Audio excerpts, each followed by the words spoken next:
Hello, everyone, and welcome to the Real Watchers live stream for November 27th, 2024, the day before Thanksgiving here in the United States. Hopefully, you're all having a good week so far, and hopefully, you've got some fun plans tomorrow. If anyone has to work tomorrow, we wish you the best of luck. And we definitely have mad respect for people who have to work on Thanksgiving and Black Friday. But hope you're all having a good week so far. We already have our friend Nadia from Horror and More. Hello. Hello. But of course, my name is Garrett. And I'm Kevin. Oh, I pointed the wrong way. Yeah, it's okay. And of course, we are your lovely hosts. Just similar to last week, I'm kind of still sick.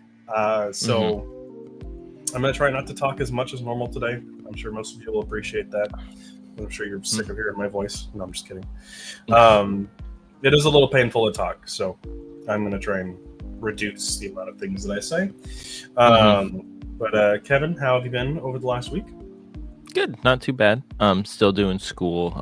Work has been a little bit crazy just because of Turkey Day tomorrow, and people just coming in, making sure everything's good. Other than that, pretty good. Can't complain. Watched some really good movies that we'll talk about on Friday about everything going on. So, movie club. Yeah, movie club on movie club. So that's what I'm looking forward to. Because that's going to be a fun conversation we're going to have. Sounds like it's going to be a good time. So can't wait to do that. But let's go ahead and jump into the stories for this week. So up first, if you've been living under a rock, you would have known, or unless you're living under a rock, Wicked has been breaking records for November, and as of now has earned $178 million worldwide. Showing Joker 2 how it's done for a musical to get so much money. I mean, I'll talk about this a little later when we get into the movie reviews, but this was no surprise. I think a lot of people were really excited about this movie. I thought that it was going to have the potential to hit $1 billion. We'll see. Probably not. I think that obviously between this and part 2 coming next year, maybe it'll hit $1 billion. But I'm thinking it's going to make at least 500 million, especially with Thanksgiving weekend right now. Yep. And people seeing it multiple times. I think this is going to be one of the success stories of the year.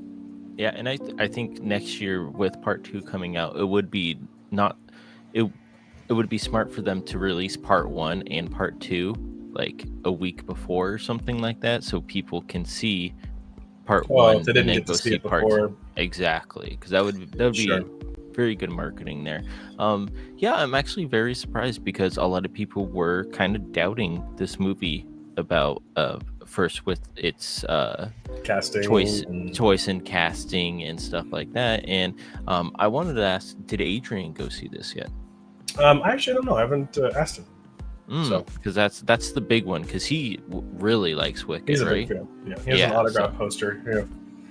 So that would be cool to see his 2 cents on that and see if he liked it as well. Yeah. But next up, Moana 2 debuts to weaker reviews than the first film.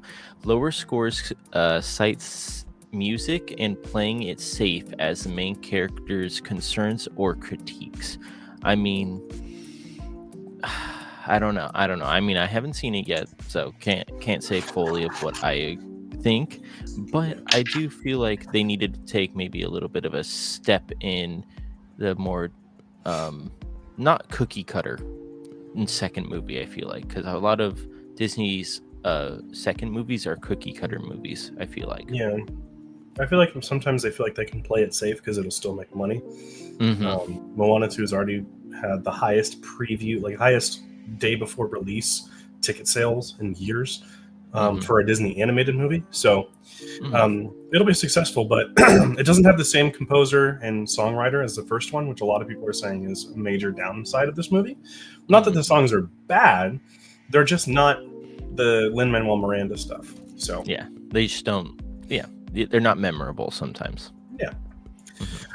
Next up, one of the best documentaries of the year, Superman, the Christopher Reeve story, will be hitting Max on December 7th, 2024. So if you were interested at all in this and didn't get to see it in theaters, because it was like an event ticket. So, even me with my pass, I had to pay full price for it. So it's going to hit Max.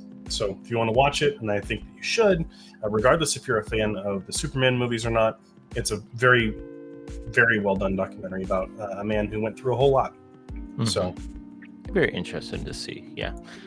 Next up, Charlize Theron and Robert Pattinson to join Christopher Nolan's next movie. Is this the one with everybody in it? Pretty much. With Matt Damon and Tom Holland and Zendaya and Anne Hathaway. Jeez, I mean, people want to be in Christopher Nolan movies because they're good. So, exactly. I mean, he has a star-studded cast. Can't wait to see what this movie is about, though, because everybody's going to be in it. Next up, Dwayne Johnson, king of making stupid remarks nowadays, has made another one about movie theater etiquette, stating, "Sing. You've paid your hard-earned money for a ticket, you've gone into a musical, and if you're into it, sing it." No. You don't fucking sing in a theater. If I go to see a Broadway production or something at like the local theater, I'm not going to sing along to it while I'm sitting in my seat. It's the same exact thing for a movie theater. Like, yeah, you paid for your thing to be there, but so did I. And I don't want to hear you speaking in the theater. That's true. I mean, this is one step away from saying, yeah, go ahead and use your phone in theaters. Yeah. No. Take the whole video session of this movie and put it up on YouTube. Perfectly okay. Exactly. Stream it on TikTok, whatever. And I'm sorry for my French, but fuck Dwayne Johnson on this. This is so stupid. Like, pardon my French. Next up, Beetlejuice will be available on streamings on Max starting Friday, December 6th. So if you missed it in theaters, you have your chance to see it right before Christmas. I want to see it, so I'm glad it's streaming somewhere that I actually have. Yeah, exactly. You know, no one have to rent it or anything, which is really nice. Yep. So, next up, Idris Elba is joining the live-action Masters of the Universe movie cast, and will be playing the character Man-at-Arms. So, pretty exciting news. I mean, I love Idris Elba. I don't know anyone that doesn't. So, cool to see him join the movie cast. On a similar note, we had the cast is a little bit more fully formed for Voltron as well, but not a lot of big names there. So, talk about it here as well. But this is cool. Yeah, so, very cool. I love his work, so I get to see more of it. I'd love to hear from Joey on this because I know Joey is a He-Man Masters of the Universe enjoyer. So, is Idris Elba a good pick for Man-at-Arms? You'll have to let us know. Exactly. Next up, How to Train Your Dragon live action director defends Nico Parker's casting amid racist backlash. He quotes that still we're crafting a fantasy, not historical fact, and all will be revealed in time. We're not making a shot-for-shot remake. Perfect way to put it. Yep. I mean, it doesn't have to be person for person, shot for shot, or anything like that. No, yeah, you pick the right person for the job. It's not based on historical fact. Like, if these people were truly concerned about historical fact, why aren't they talking about dragons? That's the end. That's the long and the short of it. Like, literally, it's the stupidest hate train I've seen in a while. But yeah, it's sad that we have to defend these things. But that's why they keep doing it, because you guys not you guys, hopefully no one in our chat is thinking these kinds of things, but because people out there keep making an issue of it, and that's why they're going to keep doing it. Because if it's not an issue, then it won't be front and center. Next up, Wolves 2 is not happening, as director John Watts has lost trust in Apple TV Plus. The partnership to bring the George Clooney and Brad Pitt action comedy to the screen didn't really pan out creatively, it sounds like, between the two.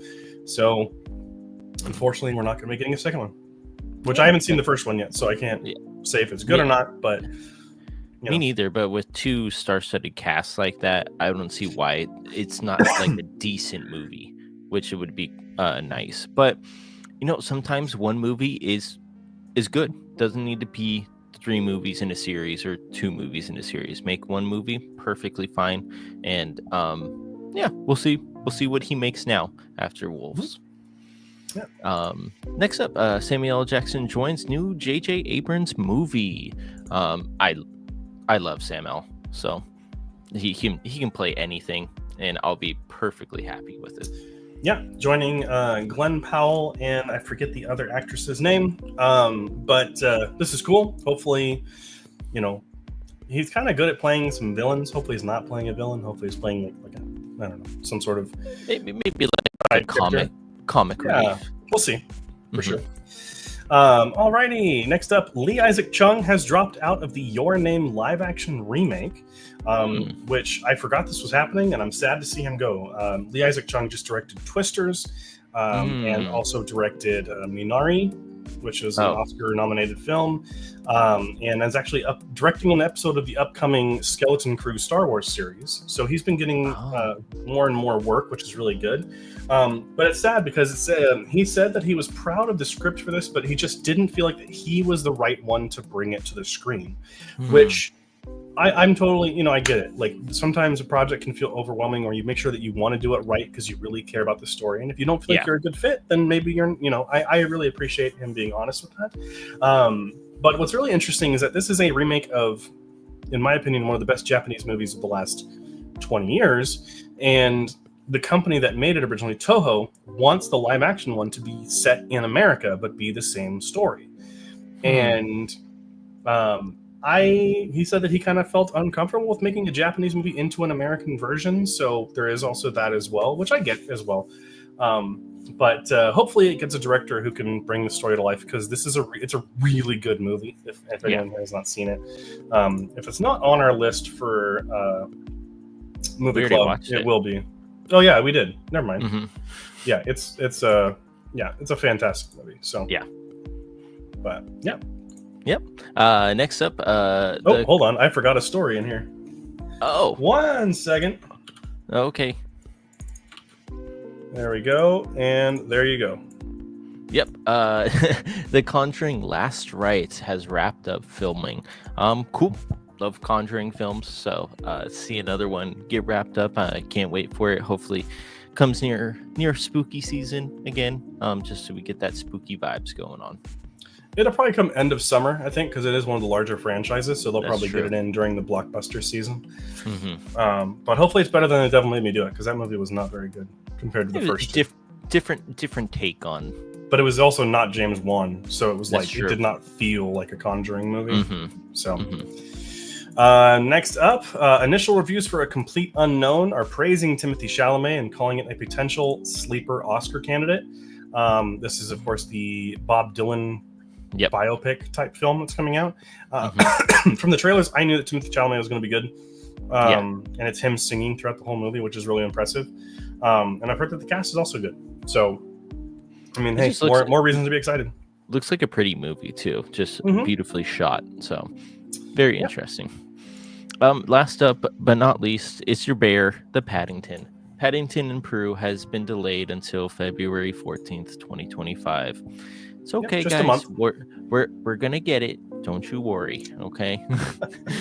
Yeah, it's just being pushed off a month, so nothing that's gonna end the world.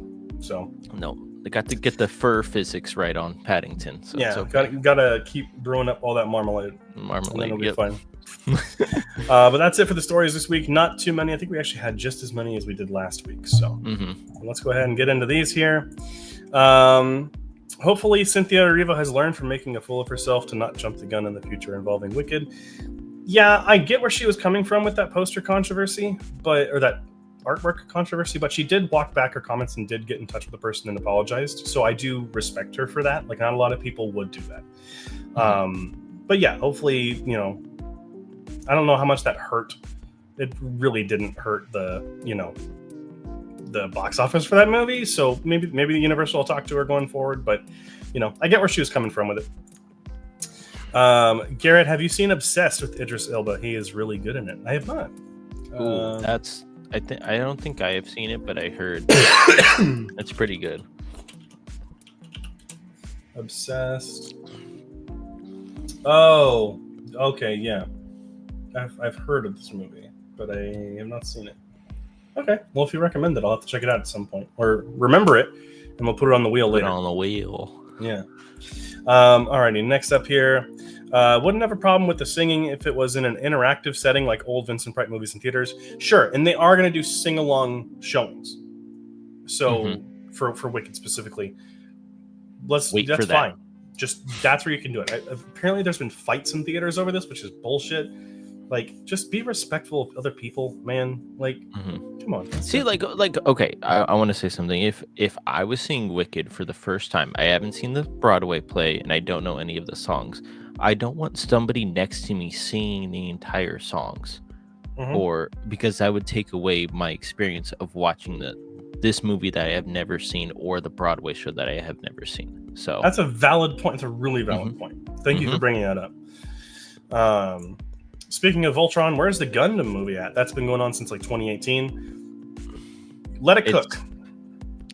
Let it cook. Let it take its time. Gundam is one of those things, like, that franchise really intrigues me, and I really want to start watching it, but there's so much of it, and I know that people really want you to get it right. So it's like the Metal Gear movie, which has been in production, or like in pre-production for a while. Let it cook. That's that. Let it be good. I would say, Garrett, not to go off topic of movies or anything, but definitely watch Iron-Blooded Orphans if you want to get into Gundam. That's one of the better ones. All right. Idris is a solid pick.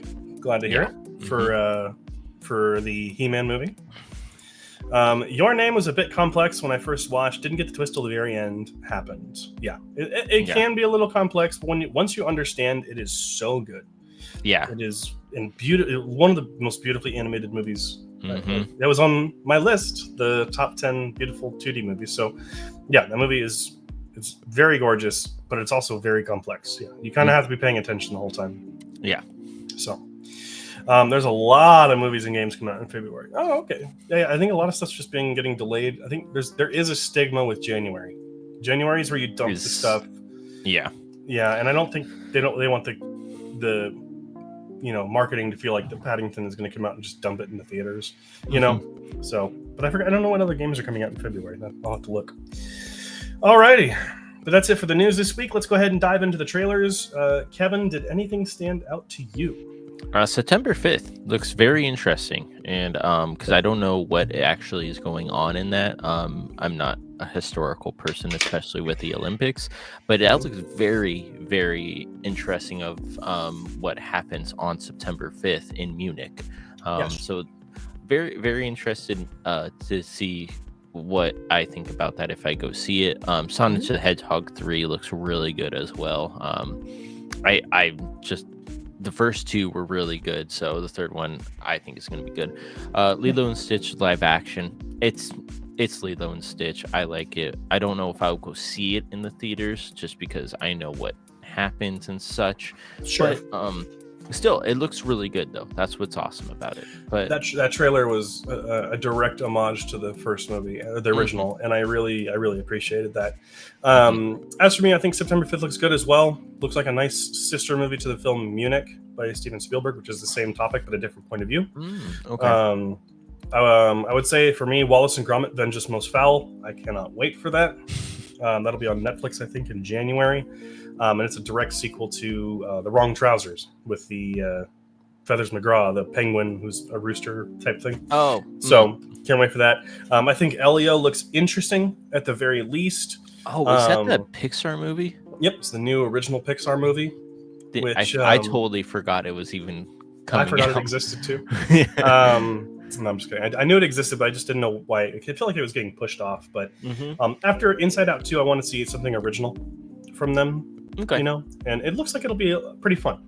Yeah. So, and then I think Queer looks like it's going to be pretty interesting. I don't know if it's going to hit the kind of Oscar circuits. It doesn't seem like it's been getting any awards buzz, but it looks good. And then Parthenope got a new trailer this week, which I think looks really interesting.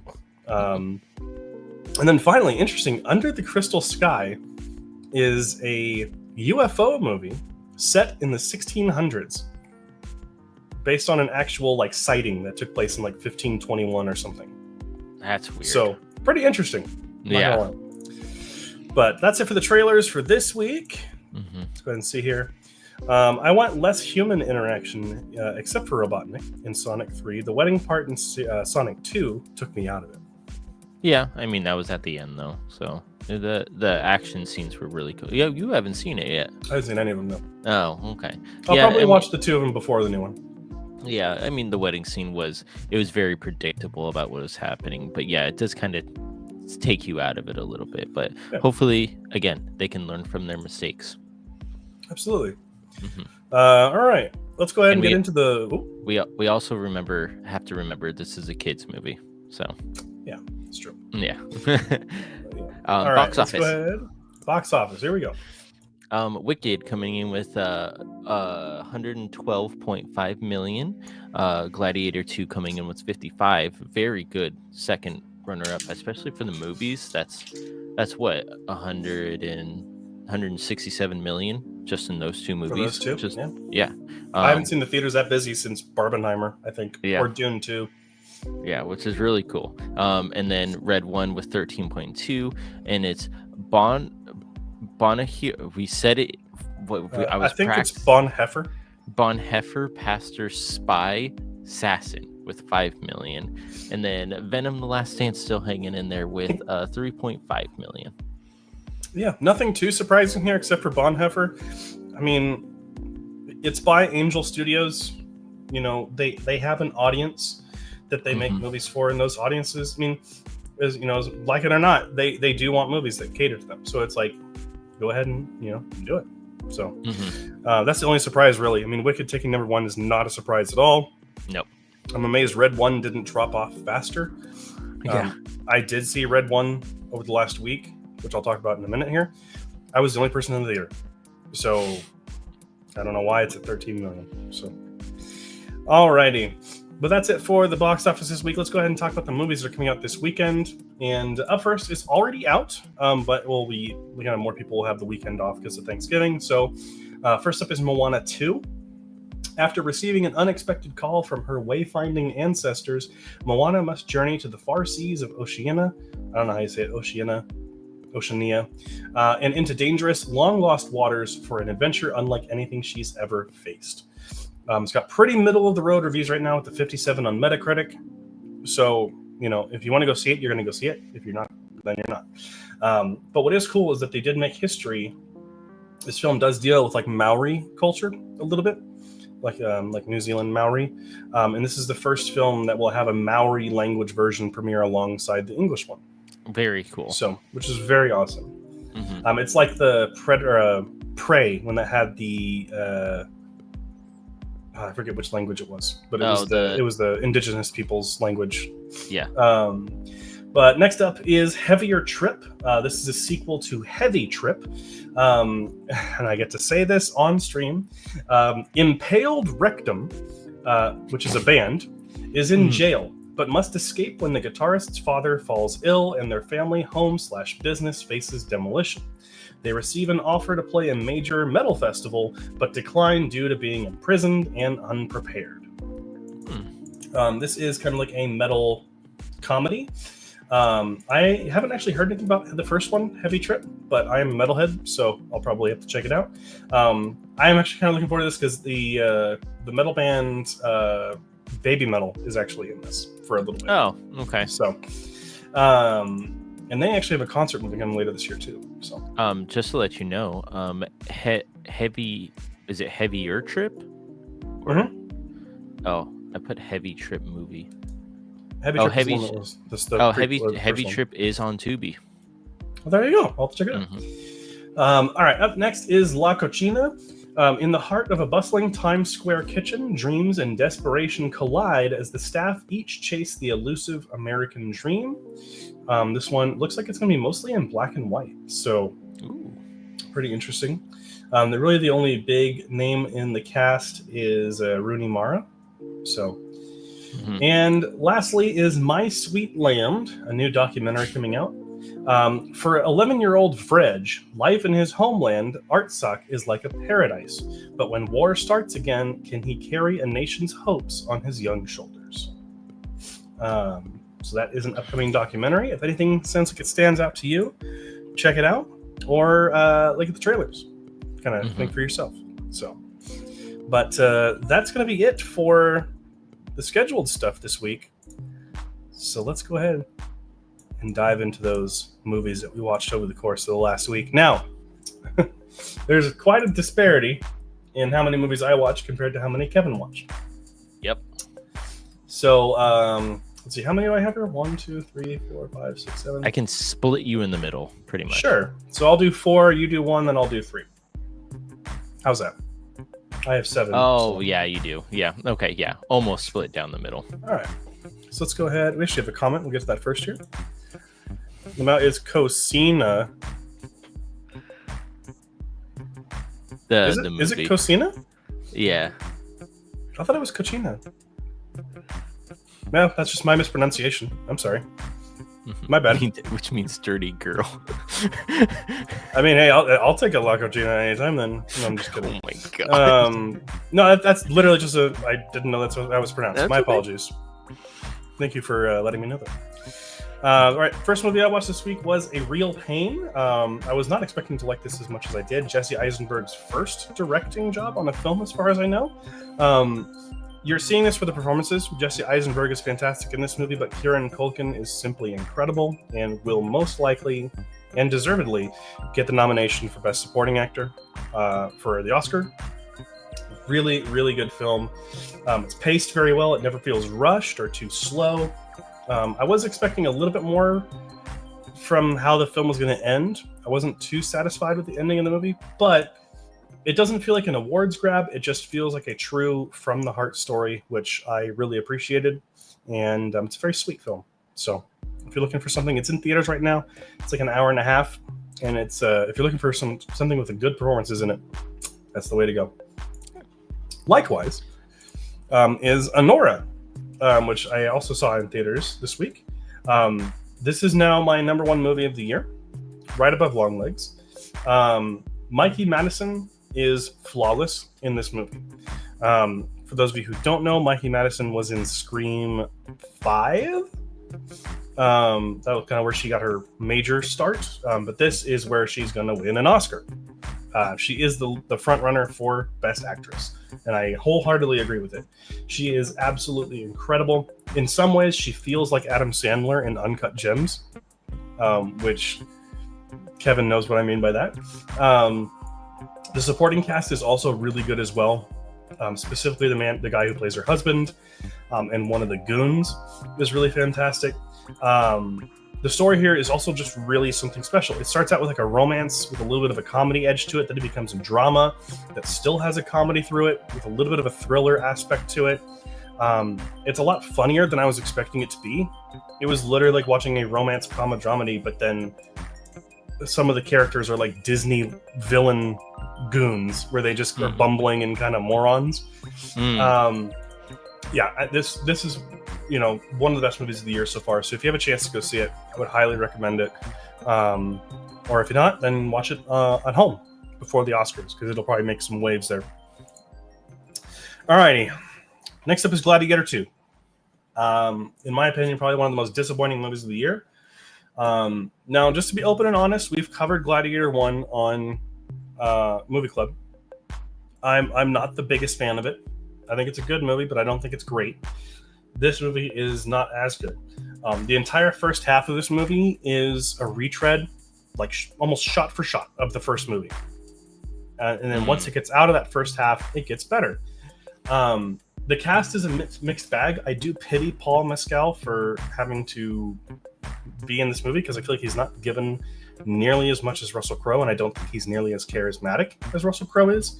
However, Denzel Washington is the best part of this movie and the reason you should see it. Literally one of his best performances I think I've seen in a while, and a shoo-in for the Oscar nomination as well for supporting actor.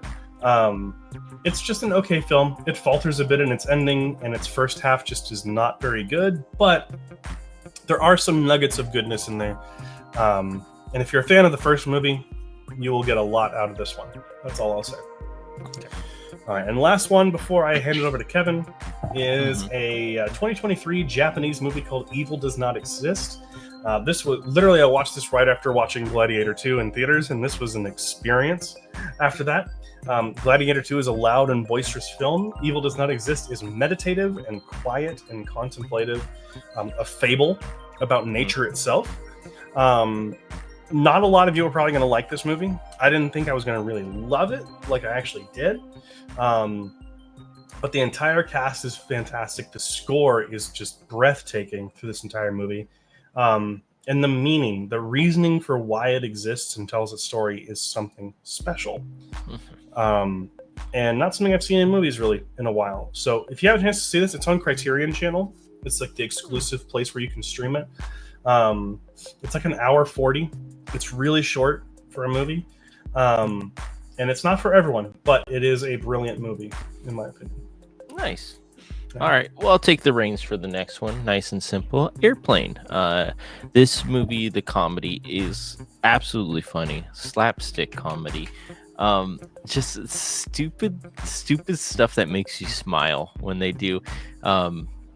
Like when they say stuff, and the writing is how it gets me to laugh and smile because of how very smart is this. It's not dumb funny, it's smart funny. So if you don't pick up on it, sometimes you're like, oh my gosh, that's what they meant by that. Like I did that a couple of times with some of the wordplay that they'd use, and it was really, really good. So I highly enjoyed it. I gave it an 88 out of 100. Just this is going to be a good comedy movie every year, I feel like. Yeah, it's one of my favorite comedies of all time. I love that movie so much. Alrighty. Well, we talked about one disappointing movie with Gladiator 2. Let's talk about another one.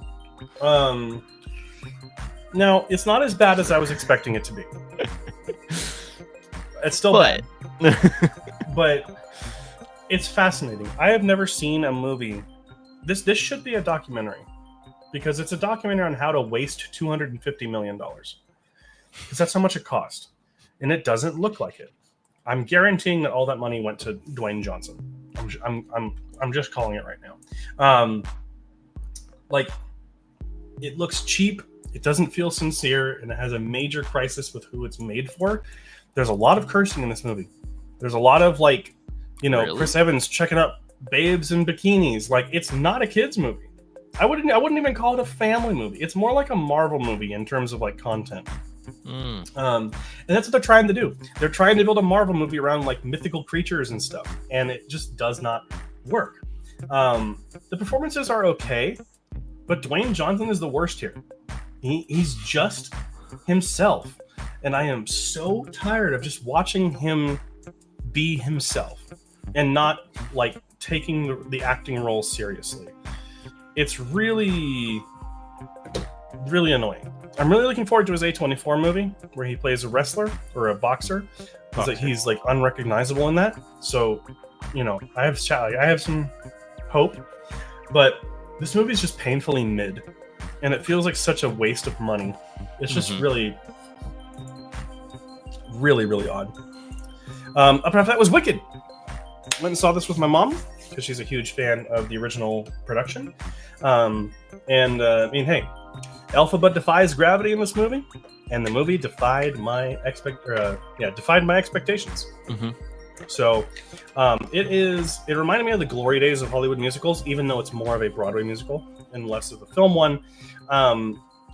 It's gorgeous. Production design, costume, makeup, everything. It looks fantastic. However, Ariana Grande is the best part of this movie. I was not expecting to say that in my entire life. I'm not an Ariana Grande fan of her music or anything. I do respect her as a vocalist because she does actually have a very good singing voice when it's not hidden behind auto-tune and pop music. She's fantastic here. So is Cynthia Erivo. She's incredible as Elphaba. I expect Oscar nominations for the both of them. My only two complaints is that the first part is that it does suffer from first part syndrome. It's not the full story. We're going to get the second one later. So, I was just left at the end. I was wanting more as the movie went on, which is frustrating. But the other part is that, as most Broadway musicals do for me, it suffers from the issue of why did this need to be sung? There's a couple of things in there where I'm like, this didn't need to be here. You could have cut this, like, for storytelling reasons. It just kind of slows the movie down or whatever. But all in all, it's easily the best major studio musical I've seen in a while, probably since La La Land. And hopefully this inspires more. Because it feels very from the heart and made earnestly. Like it was like they like people who made it loved this material and they wanted to, keep it going. Gotcha. So and do it right. Alrighty, and the last movie I saw was Venom: Last Dance, which I'm gonna say right now, it's my favorite movie of the three.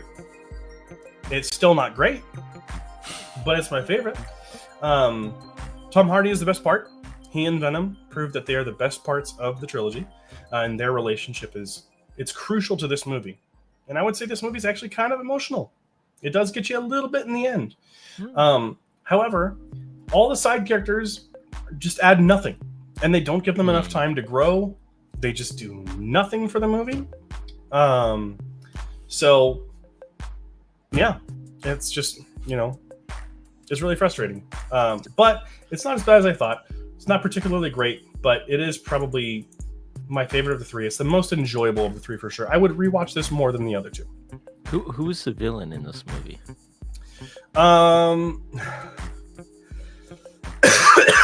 They're these giant CGI creatures. I forget what they're called, but they're sent by the god that created the symbiotes. Oh, okay. Which they set up as a villain and then don't do anything with. Probably because they're going to leave him for a later movie. Yep. So that's what I was thinking. But alrighty, that's it for all the movies we watched. Let's go ahead and a couple of these here. Sounds like Dwayne's acting career is taking a tumble. I hope so. He needs to slow his roll and not be paid so much. Yeah. I like Dwayne The Rock Johnson for his earlier movies and his wrestling, but I don't get what is up with him these past few years. Yeah. When he started having its own production company and making his own decisions on stuff and fundraising, like, no. When he got too big for his britches, I think. So, alrighty. Well, Kevin, why don't we go ahead and do the short you did for the wheel spin? Mine was Mouse Trouble from 1944, and I absolutely love this. We watched it when we got off stream yesterday before we did our movie club, and we were just having a good time laughing up here. And I love the book, how he's reading it and he gets his ideas from it, but then tries to implement them into trying to catch Jerry, and it just doesn't work out for him. And it's so funny. You hear Tom's scream like more than twice in this, and it's always so fun to hear him scream. So I gave it a 97 out of 100. Absolutely loved it. All right. The short that I got was Quiet Please, which is also a Tom and Jerry short. We both got Tom and Jerry ones. I said that this was another perfectly serviceable Tom and Jerry short. I feel like as I've grown up, I start to realize more and more that Jerry is the bad guy, and instigates so much more than Tom does. This movie's got some good gags and some physical humor, but it just didn't really stand out. There were some other Tom and Jerry shorts that I watched this week, like a Cat Concerto, that are far superior to this. But yeah, it was all right. Nothing too crazy, nothing to write home about. Yeah. All right. Same with this movie. Nothing to write home about. Charlie St. Cloud. Very cool concept of big spoiler alert. He sees dead people. And it's not like the Sixth Sense dead people. It's memories and flashbacks and stuff. So it does kind of tug at your heartstrings a little bit. But I wish they would have done more. There's a lot of sailing stuff in this movie. I'm not too familiar with sailing, so I would have wanted the sport to be a little bit more in the forefront of this movie, but it wasn't. Zac Efron is the best part about this whole movie because he is the main character. So he was really good in it. Maybe I want to have him show a little bit more emotions and not be like, he looked like a supermodel. Have you seen the meme where it's like your dog just died and the supermodel just has like a straight face on him? That's what he was doing throughout this whole movie. So give it a 33 out of 100. It was okay. All right. Up first for me for the movies was A Hidden Life from 2019, and I gave it a 61 out of 100 because I'm at odds with this movie. On one hand, it's an essential film to watch in 2024 because of the movie's story, what the character does, and the horrifying events that are starting to happen with this country. It feels like it's of its time, and that it kind of feels essential to watch right now. However, It is also among the most boring and overlong movies I think I've seen in a long time. This movie does not need to be 3 hours long. It's paced very poorly. The film screams overindulgent and unhinged, and I really like Terrence Malick's other work, like Tree of Life, but this movie, like, no one was telling him no on this movie, which kind of made me upset. Every shot in this movie is gorgeous, but even when it doesn't focus on something related to the movie, but this movie is also poorly edited. Like different shots of the same sequence are out of order almost. It's really weird. Like, you know, I respect this movie. It's gorgeous and it has an important story, but I just couldn't really get into it. Yeah. So, 61 is what I gave it. All right. Well, my next one up is Airplane 2, the sequel. So I had to watch the first one before I watched the second one. And it's still a good slapstick comedy, but again, it uses the same technique. And I think that's why you would like it, Garrett, as well. It's the same writing and same funny, the way they word things. And of course, it had to go to space this time. So that's even a little bit funnier at some points of the movie. I gave it a 76 out of 100, just because it kind of felt the same old, unfortunately, because I watched this the day afterwards, so I kind of knew what to look out for. But still, really good late 80s or early 80s comedy. Really enjoyed it, so definitely watch it because I think you'll enjoy it. All right. Yeah, I think I own it on VHS, but I need to still watch it. All right, my last movie was Champions from 2023. This is a cute little movie and nothing more, which it kind of bothers me because I think there's more movies that need to exist like this that has these kinds of characters and these kinds of actors. Their stories and their experiences need to be heard more so they can be kind of destigmatized, or you know, I don't know what the right word would be. However, the problem is that this film puts these lovable actors and these characters that are easy to identify with into such a formulaic and cookie cutter movie that it ends up hurting it. From the minute the film starts, you know who the main characters are and you know what's going to happen to them. You know exactly what their arc's going to be, what's going to happen at the end of the movie.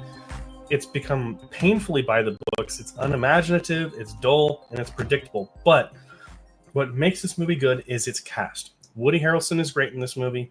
Caitlin Olsen deserves more leading kind of main role stuff. She's great in this movie. But the entire team here is everything. Every member of the team is just so sweet and adorable and so human that it just makes the movie a lot more... It holds it afloat. You know, without, like, even though you know everything that's going to happen, it's held afloat by those performances. So, you know, if you've got some time and it's free somewhere to watch, there's worse you could do. Yep. So, alrighty. Well, that's going to be it for all the movies we watched this week. So, get the whale. Get the whale.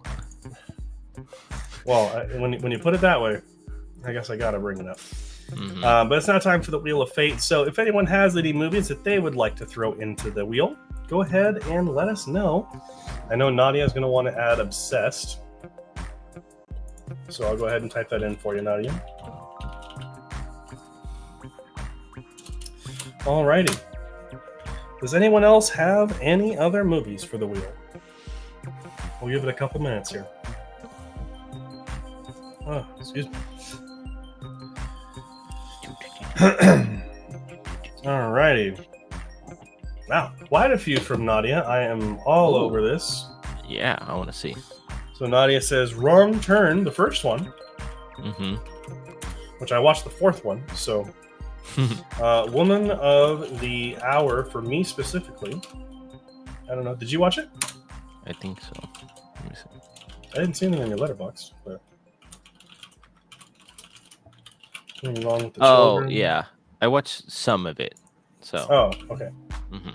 Well, maybe you can finish it and put the review on there. Yeah. All right. And then Joey, Selena, 97. Oh, so I think I have seen Selena. So let me... Oh, did I review it? That's okay. I can watch it again. Two Earths.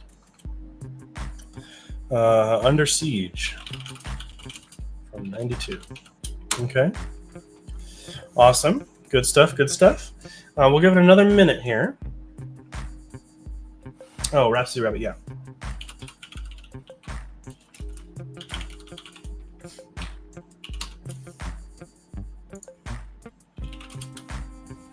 And what we did last week is that, and what Kevin and I might do going forward is whatever shorts we each get, since they're just online, we'll probably each watch both of them. So, pretty easy there. Alrighty. We'll give it another 30 seconds or so.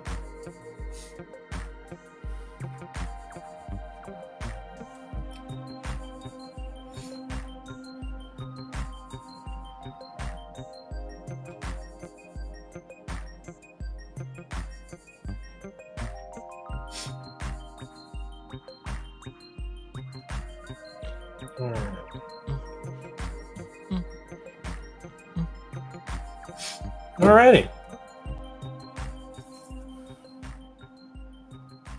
All right. We'll go ahead and wrap it up there. So let's go ahead and spin a wheel. I'm ready. All right. Do you want a short or a film first here? Short. All righty. Let's shuffle it up. All right. If it doesn't land on a short, it's going to be whichever one is closest for Kevin. I think it's right next to it, too. Yes, it's something symphony. Symphony in slang. Okay. Alrighty. And then we'll go ahead and remove that. Alright. Shuffle it up. And I'm going to do a short as well. Okay. Let's see if you can actually get a short instead of looking for it. Ooh, I think you do. Oh, no. It's right next to it. It's again. Billy something. Billy Boy. That was my nickname in high school. I'm just kidding. Alrighty. Alright, we'll go ahead and shuffle that up. Give me a movie. Alrighty, here we go. Oh, hopefully I don't get All Dogs Go to Heaven. I hate when any animal like that. The Call. What is that? Let's go ahead and see here. If I'm right, it might be a horror movie. The Call. I think it's the 2013 one. I believe this is Nadia's pick. Both shorts are Tex Avery. Okay. Nadia, is it the one with Halle Berry? The good one with Halle Berry. Okay, yeah. So 2013 is the one. Is yours, Kevin? Okay. Alrighty. So I'll remove that from the wheel. Shuffle it up here real quick, and then I will spin for my first movie this week.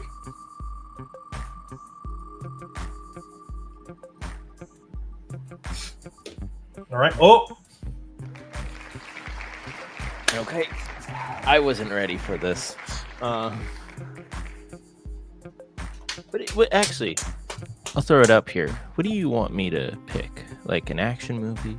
Suspense movie? I'll leave it up to you. Okay. I'm easy. You can't really... We're going to go with a little action here. We're going to go with Terminator 2.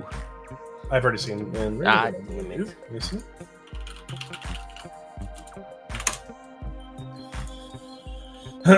Yes, I have. I have seen that, and I give it a 97. It's one of the best action movies ever. Okay.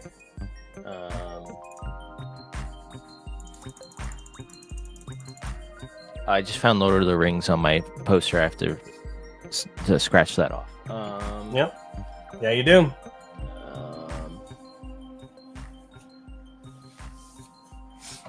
Oh my gosh. I got to think about this. All right, we'll give you some time to think. Mm-hmm. And we'll go ahead and shuffle up for your second movie here.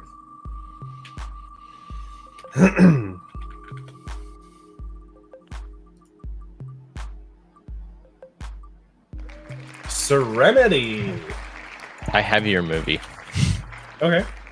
It is Thanksgiving with Eli Roth. It's on Netflix. I was funny. I was thinking about watching it anyway because of Thanksgiving. So there you go. But you're getting Serenity, good sir. Okay, I don't know what that which is the feature film related to Firefly, the show. What is that? It's a sci-fi. Okay. I don't know if you need to watch the show to enjoy it though. Yeah, so, which one? There's a 2005 and a 2019. 2005. Okay. All right. Removing that off the list and spinning one more time.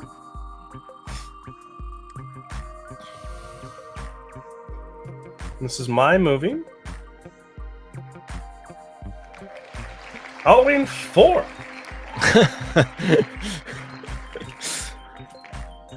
Which is a good thing I didn't watch it during Halloween. Now I can actually watch it. So,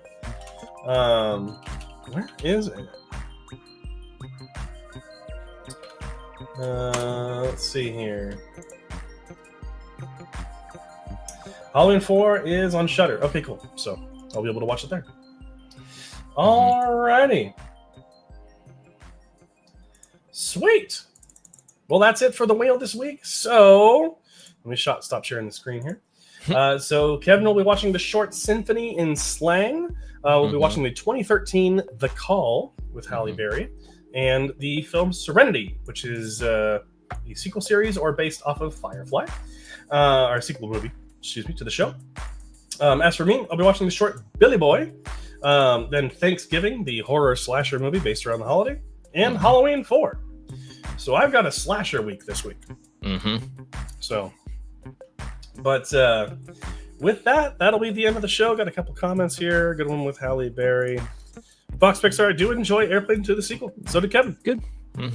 So, then Ava, new chatter. Welcome, Ava. How did Firefly get by you? I never was into sci-fi back in my younger years, so that's why probably. There you go. But a really good show. I have not seen it yet, but it's definitely one I want to watch. I haven't watched Firefly, but nearly everybody I know has. Need to watch it. That's literally me. I like Nadia's comment while we were waiting in the thing, but this is I feel like I'm on hold with this. Oh yeah, I forgot about that. Yep. Got to catch up. Yep. Only agree. There's a lot of TV shows that everyone needs to catch up on, or I need to catch on specifically. I watched a lot of movies, so movies are pretty much all I watch. Alrighty. But that is going to be it for the live stream this week. Thank you, everyone, so much for joining. We've got our movies we're going to watch, of course. This live stream goes live every Wednesday. At 7. Yeah, I almost forgot when my own show goes live. Live stream is every Wednesday, 7 p.m. Pacific Standard Time, and movie news reviews, so much more, as you know. And then every Friday, we have our video series Movie Club. And this week, we've got the final film in the Lord of the Rings trilogy, The Return of the King, which we are super excited to talk about. So that's coming up on Friday, and hopefully you're here to see it, because it's going to be pretty sweet. It's like we're going to record it right after this, so can't wait for you to see it. But as always, everyone, thank you so much for watching. Thank you so much for joining and being here. Again, apologies for me kind of getting over being sick, so if my voice has sounded weird at all tonight, that's why. So, but thank you, everyone, for joining us. And of course, we'll see you next week. And until next time, make sure to keep those eyes on the screen. Have a good night, everyone.